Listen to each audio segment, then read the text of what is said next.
Halo teman-teman, balik lagi bersama saya Aziza Dewlingga.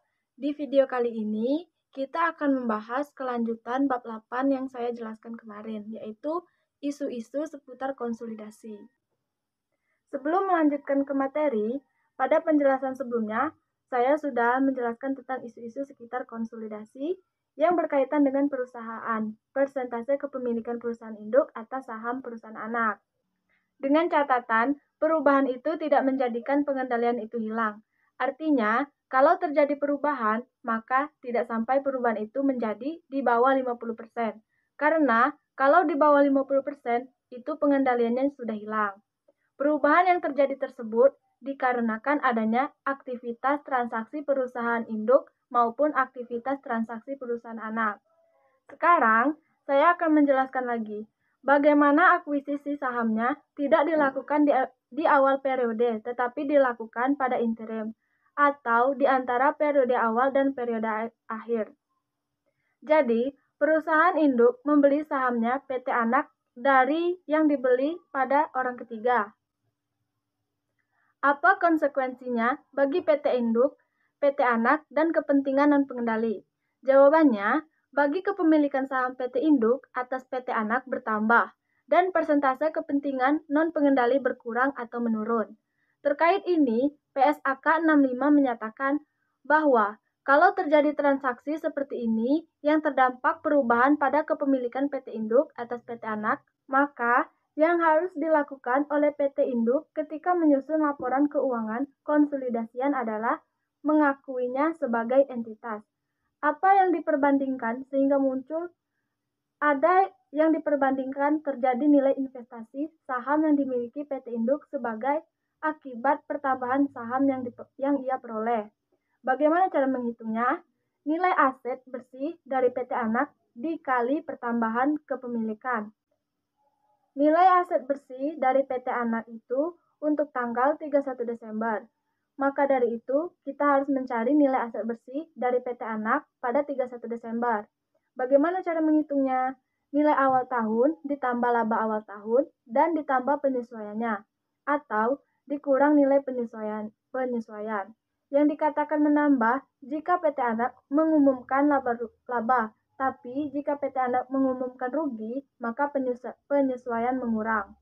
Lalu, yang perlu disesuaikan lagi adalah dividen.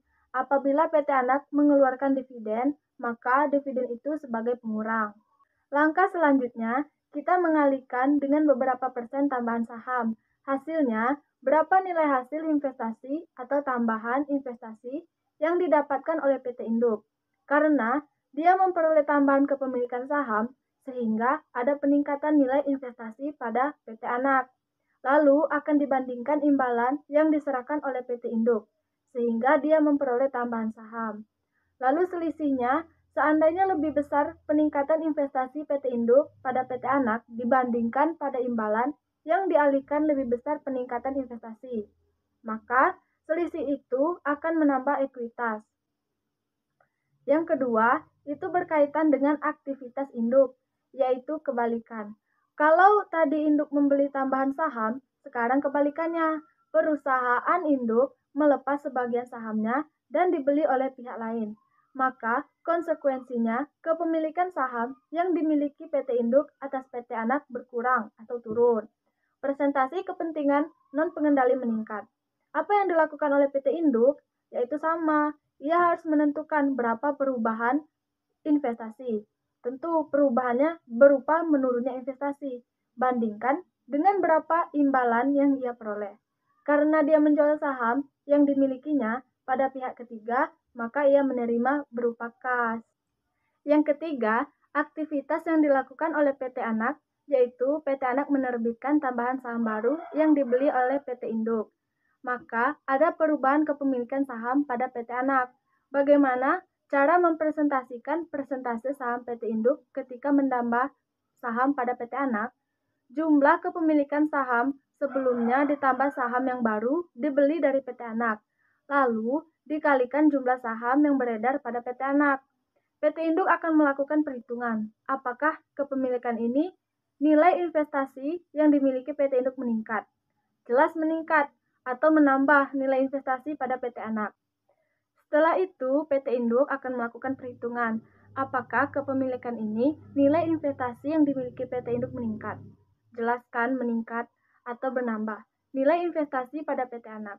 Perhitungan nilai tercatat investasi sebelum dan sesudah ini memiliki selisih. Selisih ini dibandingkan dengan jumlah uang yang dikeluarkan PT induk. Jika selisih ini lebih dari uang yang dikeluarkan, maka selisih itu yang diakui sebagai penambah entitas. Kemudian, kita akan melanjutkan materi selanjutnya, masih tentang transaksi entitas anak menjual saham tambahan kepada pihak ketiga. Jadi, di sini perusahaan anak menerbitkan saham tambahan, tetapi dijual kepada orang ketiga.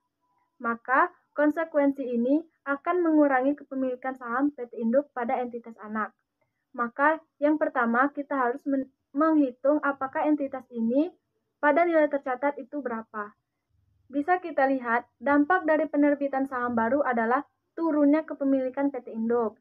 Penerbitan tambahan saham yang dilakukan oleh PT anak itu meningkatkan ekuitasnya, karena dengan melibatkan tambahan saham pada PT anak, mencatat modal saham pada debit.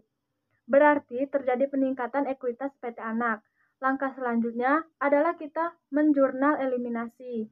Sebelum itu, kita harus menghitung dulu berapa posisi dari nilai investasi PT induk, berapa nilai dari kepentingan dan pengendali. Dimulai dari saldo awal PT induk, kepentingan dan pengendali. Kemudian PT anak mengumumkan laba bersih, lalu dividen yang akan mengurangi saldo laba. Kemudian penerbitan saham baru, yang ternyata menyebabkan nilai kepemilikan menurun dan meningkatkan kepentingan dan pengendali.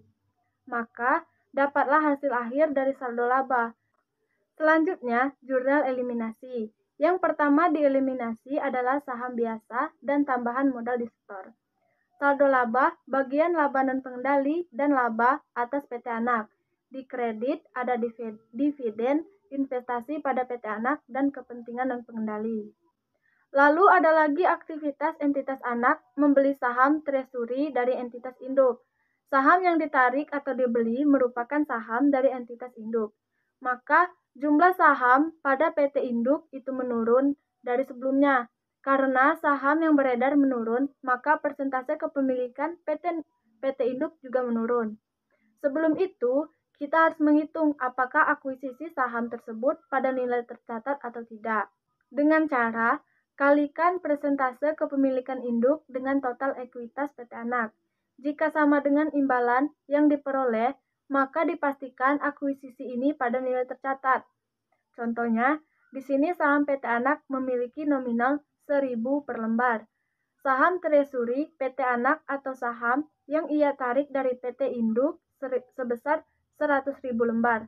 Dampaknya adalah menurunnya kepemilikan saham PT induk atas saham PT anak. Karena adanya perubahan jumlah beredarnya saham PT anak. Jurnal yang dibuat PT anak. PT anak akan mengakui saham treasury di debit karena saldo normalnya di debit. Saham treasury bagian dari ekuitas perusahaan dan mengkreditkan kas karena membeli saham dari PT induk. Setelah itu, kita harus menghitung nilai tercatat pada investasi. Selisih pada nilai investasi yang disesuaikan dengan mengurangi nilai tercatat investasi dan selisih ini tidak boleh diakui sebagai keuntungan, tetapi sebagai tambahan modal diskon.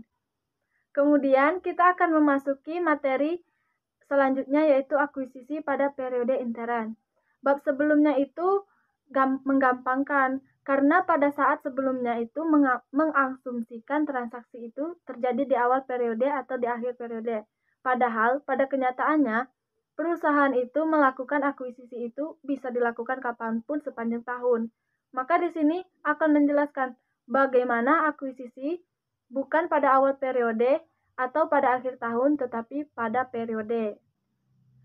Akuisisi oleh entitas induk atas entitas anak yang terjadi pada periode interim memiliki dampak terhadap penyusunan laporan keuangan konsolidasian.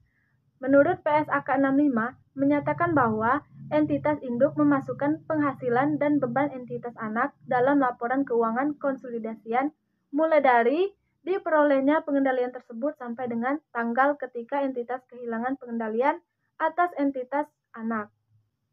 Contoh, PT A mengakuisisi PT B pada tanggal 1 April, sedangkan penyusunan laporan keuangan konsolidasian itu terjadi pada 31 Desember. Dengan menurut PSAK 65, maka PT A akan melaporkan laporan keuangan tersebut dari tanggal 1 April sampai dengan 31 Desember. Karena PT A baru memperoleh pengendalian tersebut pada 1 April, tidak boleh PT A menghitung penghasilan dan beban entitas dari PT B mulai dari 1 Januari. Karena pengendalian yang diperoleh PT A itu dimulai pada 1 April. Kemudian, poin yang berikutnya, dividen yang dibagikan oleh PT Anak sebelumnya terjadi akuisisi itu akan mempengaruhi nilai ekuitas PT Anak pada saat akuisisi. Nilai ekuitas entitas anak pada tanggal akuisisi diperlukan untuk perhitungan goodwill dan alokasi aset bersih teridentifikasi. Sedangkan dividen yang dibagikan oleh entitas anak setelah akuisisi akan diperlakukan sama seperti pembahasan bab sebelumnya. Pada saat akuisisi, seluruh nilai tercatat aset dan liabilitas pada PT Anak sama dengan nilai wajarnya, kecuali mesin yang nilai wajarnya lebih tinggi sebesar 10 juta. Jika akuisisi dilakukan pada tanggal 1 April 2015 atau dalam periode interim, maka perusahaan menghitung goodwill juga dilakukan berdasarkan nilai ekuitas tanggal akuisisi yaitu 1 April. Pada saat jurnal eliminasi yang perlu diperhatikan adalah apakah akuisisi tersebut pada nilai tercatat dan akuisisi ini terjadi pada saat periode interim. Maka pada jurnal eliminasi ada beberapa jurnal yang harus dibuat. Ada juga jurnal eliminasi untuk goodwill serta aset dan liabilitas yang teridentifikasi. Selanjutnya ada kertas kerja konsolidasian. Yang perlu kita ingat posisinya neraca PT Induk pada 31 Desember dan neraca PT Anak pada 31 Desember. Setelahnya eliminasi dan konsolidasian. Dan selalu ingat saldo normal akuntansinya. Mungkin itu saja yang dapat saya jelaskan untuk materi ini. Jika banyak kekurangan, saya mohon maaf. Saya akhiri, wabillahi taufiq walhidayah. Wassalamualaikum warahmatullahi wabarakatuh.